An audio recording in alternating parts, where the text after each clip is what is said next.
اختصاصی ریمیکس تایم. اختصاصی از درزا. ریمیکس بای دیجی پارسا. هنوز زنده سرکرد درگیر اصل مطلب پیگیر رتبه اول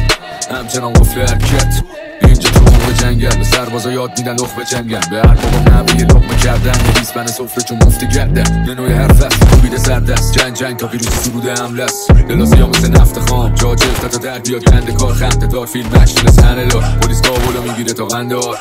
چرا همه قصه دار با ما آشناس تو جسد دار انفجار